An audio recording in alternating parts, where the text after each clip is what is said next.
ലൈംഗിക കുറ്റവാളി Jeffrey Epstein ഫയലുമായി ബന്ധപ്പെട്ട വിഷയങ്ങളിൽ കേന്ദ്രമന്ത്രി ഹർദീപ് സിംഗ് പുരി കള്ളം പറഞ്ഞെന്നും എപ്സ്റ്റീനുമായി നടത്തിയ 62 ഇമെയിൽ കൈമാറ്റങ്ങളെയും 14 കൂടിക്കാഴ്ചകളെയും പറ്റി അദ്ദേഹം വിശദീകരിക്കണമെന്നും കോൺഗ്രസ് മാധ്യമ വിഭാഗം മേധാവി പവൻ ഖേര ആവശ്യപ്പെട്ടു. ഹർദീപ് സിംഗ് പുരി രാജിവെക്കണം.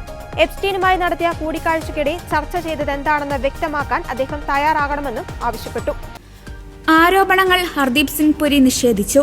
എപ്സ്റ്റീൻ ഫയലുകൾ പ്രകാരം 2014-നും 2017-നും ഇടയിൽ ഹർദീപ് സിംഗ് പുരി എപ്സ്റ്റീനെ 32 മെയിലും എപ്സ്റ്റീൻ തിരിച്ച് 30 മെയിലും അയച്ചിട്ടുണ്ടെന്നും ഇതുകൂടാതെ രണ്ടുപേരും പരസ്പരം 14 തവണ കൂടിക്കാഴ്ച നടത്തിയെന്നും പവൻ ഖേര ആരോപിച്ചു. നരേന്ദ്രമോദി അധികാരത്തിൽ വന്നതിന് ശേഷമാണ് കൂടിക്കാഴ്ചകളെന്നും 2014-ൽ സർക്കാർ ചുമതലകൾ വഹിക്കാത്ത ഹർദീപ് സിംഗ് എങ്ങനെയാണ് സർക്കാർ നയങ്ങൾ എപ്സ്റ്റീനുമായി ചർച്ച ചെയ്തതെന്ന് വ്യക്തമാക്കണമെന്നും പവൻ ഖേര പറഞ്ഞു. ആദ്യം മന്ത്രിസ്ഥാനത്ത് നിന്ന് രാജിവെക്കുകയും പിന്നീട് ഈ ചോദ്യങ്ങൾക്ക് ഉത്തരം നൽകുകയുമാണ് വേണ്ടത്. ആരെയാണ് സംരക്ഷിക്കാൻ ശ്രമിക്കുന്നതെന്ന് വ്യക്തമാക്കണമെന്നും ആവശ്യപ്പെട്ടു.